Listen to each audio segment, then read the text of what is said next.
Welcome to Connected Dressage. I'm Celie Weston, a French classical dressage trainer. So we've been talking about feel and having this flow come through the horse where we feel the fluidity and harmony in our rides. And for that feel to stay light and for that flow to keep happening, the communication has to flow from the rider with lightness into the bit, into the horse's body, and then through the horse's body all the way to the haunches. The haunches are the source of all the movement through the horse's body in terms of whether we can stay balanced or not. And so we need to affect the haunches some way when we're working with the bit. So the horse doesn't yield just to the bit, because that would be a false frame where the horse is only yielding in the forequarters or just in the head and neck, and giving us pole flexion perhaps, but not flexing and softening and rounding in the rest of the body. So that's why it's so important that when we communicate to the bit, that communication has a unobstructed pathway all the way through to the haunches, and so that the true yield actually happens in the hindquarters of the horse when we take that communication to the bit in the face. So the yield of the hindquarters, what happens with that is that the pelvis tucks, and this tucking creates the roundness and the ability for the top line to lift and for the horse to truly come all the way over the top line and down onto the bit with lightness, so that he's connected all the way through. And this communication, we want it to flow, into the bit and then into the haunches, and then that pathway should stay open as the haunches communicate back the impulsion or flow through with this amazing impulsion all the way back again. And that's what ends us up with this circle of communication. So we ride our horses from back to front, not front to back. Okay? And so riding them from front or back to front, we need that flow constantly all the time. And to get that, we need to change the horse's balance. So horses are often on the forehand naturally, and they're asymmetrically, which means that they're also kind of crooked in their bodies, just like we are. And when there's a crookedness, it doesn't allow for that pathway to flow easily. So we need to create a pathway where the horse's energy, impulsion from the hindquarters, can flow easily. And that's done through the development of a circle. So Antoine de Pluvinel often spoke about the circle being the hardest movement for the horse to do, because it has to constantly put itself into that shape through its whole body. So we want a C shape matching the rest of the circle to flow into the horse's body, and then we'll be able to always have that flow. Now the reason for that is when the horse bends in the head, response happens in the hip.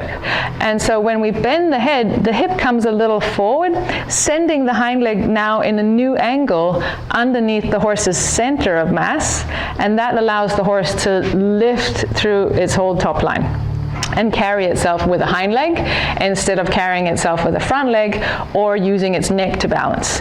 So we want to make sure that the neck is disengaged and relaxed, so that the horse isn't stiffening its top line and keeping itself head high and hollow. So let's do that. The way that I like to test it is through a half halt. So a half halt is a rebalancing action where, as the horse is moving, if he starts to lose balance and get stiff, we're going to bend him and we're going to take that weight backwards, or shifting it backwards through the body into the haunches. So first we have to test what kind of resistances we're running into here. A lot of times we'll run into resistance in the TMJ, that's the jaw, and then we'll run into problems in the pole, and then maybe problems in the sternum. And this is all because these parts are not relaxed, they're not released, and they're not in alignment. So to get the horse supple and soft, we need that bend. We need to create that bend. And it starts up here in the face. So I recommend just doing it in a halter first. I'm just going to ask him to stop resting his leg. There we go. And then I'm going to turn his head here and if I sort of wiggle him a little bit here in the front, I should see that wiggle travel through his body. And every time I turn his head in, the hip should come in as well. And this is without moving the feet. Okay, so if that's not happening, then the horse is not released through the body and not relaxed. And so I'll work on that first, just a little bit of relaxation here, making sure that that hip is doing the right thing.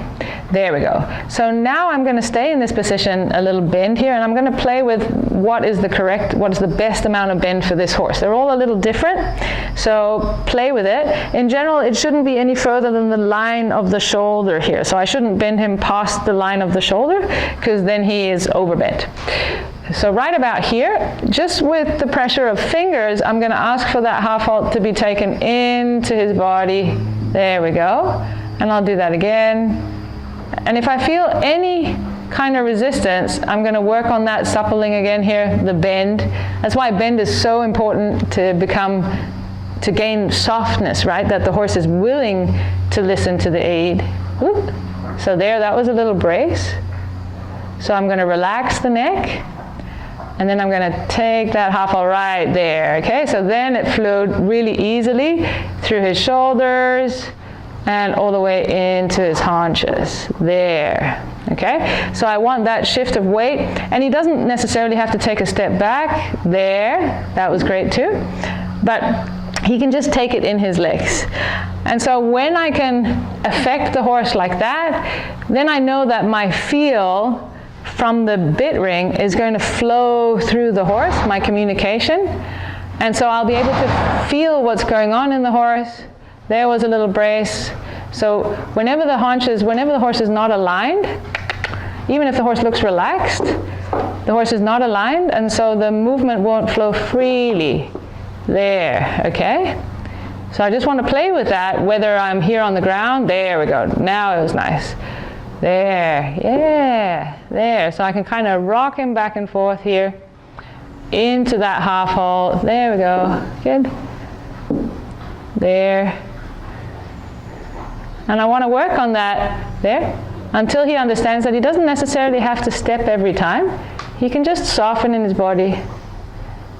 And he's just relaxing. So that's nice. There. And I can change it a little bit here.